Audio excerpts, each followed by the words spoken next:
which is about 70% of the total country's liquid fuel consumption. And the balance is with about 9 or 10 companies, almost all multinationals. This is the only Pakistani company with a market share of this size. Last year's sale, if we look at, was about close to 900 billion rupees, which is about close to 10 billion US dollars, which brings it to about 3 billion rupee of sales per day.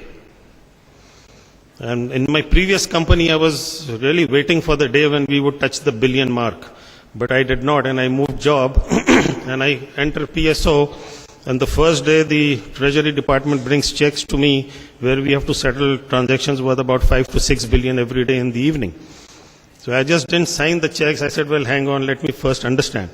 So it's that huge an amount that really moves. And double the amount, it's about 1.7 trillion that moves through our treasury every year, inflows and outflows. And if you can see the power sector, where the storm is, consumes about close to 500 billion worth of fuel in a year. And that is exactly where the problem is.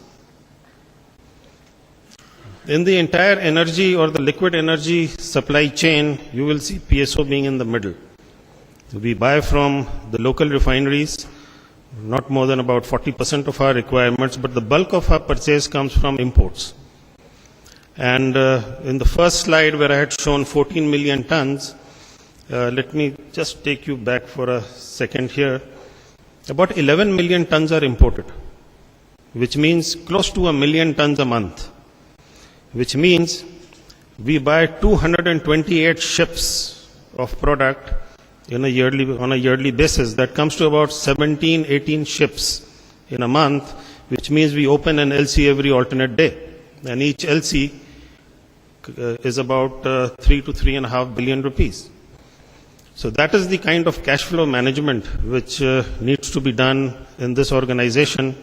And when 500 billion worth of your customer out of the 900 billion of sale is not a reliable source of cash flow, then that is the description of the storm. And to add to that, when we look at the environment in which we are operating, where there is a high budget deficit, which is a major point of concern for us. Why? Because the government cannot subsidize the power sector. Its expenses are more than its income. So where will they bring the subsidy? And we have to keep a constant watch on this budget deficit. The GDP growth is low, and we have discussed all these things since morning, where there is high inflation, there is poverty, and there is a political uncertainty, security issues are there, war on terror is there. All these areas consume and sap the resources of the government of Pakistan. And when you're dealing with sums that I just explained you, we have to keep an eye on these things, because we need to understand, and this is what we talk to the government, that gentlemen, where will you bring the money from if you are forcing us to constantly supply fuel to the power sector? So it's a balancing act that we have to do, and it's a constant stage of battle that goes on within our management committee.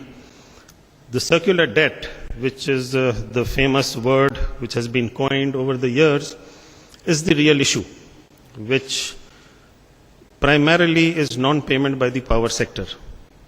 And it's not very far from here, it's just towards the end of the Mall Road where the WAPDA house is. And that is where we come and beg and plea and try to discuss a lot of things with those people over there.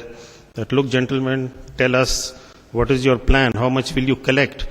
And if you collect, how much can you pay us? And if you pay us an X amount, we can give you X amount worth of fuel. We cannot give you more than what you can pay us, because there's a limited resource. We are a trading organization ourselves. Then the oil prices move up. When the oil price moves up, the electricity tariffs are not increased. So WAPDA's ability to pay further goes down. So if I am giving WAPDA about 20 billion worth of fuel in a month, if the oil price goes up 20%, that 20 billion has to be reduced, because the volume will reduce, which will give them 20 billion worth of fuel. So that's why we are the worst affected when the oil price goes up, because our problems start increasing directly proportional to the percentage of fuel price increases. The regulatory pressures, I don't have a lot of time. I would have shown you the margins, how they have been decreased over the years. And now what the government has done is they have fixed our margins on the white oil products. So that's another hit and a problem in the oil sector. The political pressures, we get phone calls that make sure not a single IPP shuts down. Okay, sir, we'll have to honor that command, but where does the money come from? Then the shareholders, when we go to the AGM, they take us for a ride over there and they give us a tough time. They stand up and they tell us that, look, where is our dividend? So we tell them there's no money coming in from the government. We have a cash flow problem. We cannot give you dividends. So then they start grilling us as to, this is the shareholders' money, why do you give it out? So that's another issue we face. So this is a constant challenge that we keep working on. This is how the receivable and the payable trend, because naturally we have to finance the gap from somewhere or the other. Today, if you see, the gap is 65 billion rupees, what we need from the power sector, minus what we have to pay to the refineries. The refineries have almost given up. They say we cannot supply you anymore. They can do that because they are in the private sector. But we cannot say the same to Pepco or WAPDA because we are not in the private sector. So the gap is 65 billion and that is what we try to finance by not paying dividends. The poor shareholder gets hit. We borrow from the banks. And we try to do so many other things that I'll just discuss with you. The first thing that we really concentrate on, and this is where the maximum time we spend, is to prepare accurate cash flows. If we have to get hit, we should know which day we will get hit. So if you ask me today, I can even project that on April 14th, by 3 p.m., we can go belly up. And since April 13 is about 7 or 8 days from now, we have enough time to work on it. So we go to the banks and it allows us to negotiate better rates from them. And most of the banks, they have been very, very supportive because in spite of all this problem, PSO, mashallah, has never even defaulted a single LC.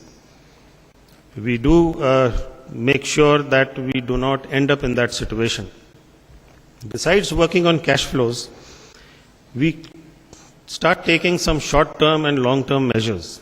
We don't like these short-term measures because here you keep on listening every day that we have to stop supplies to PIA, we stop supplies to railway.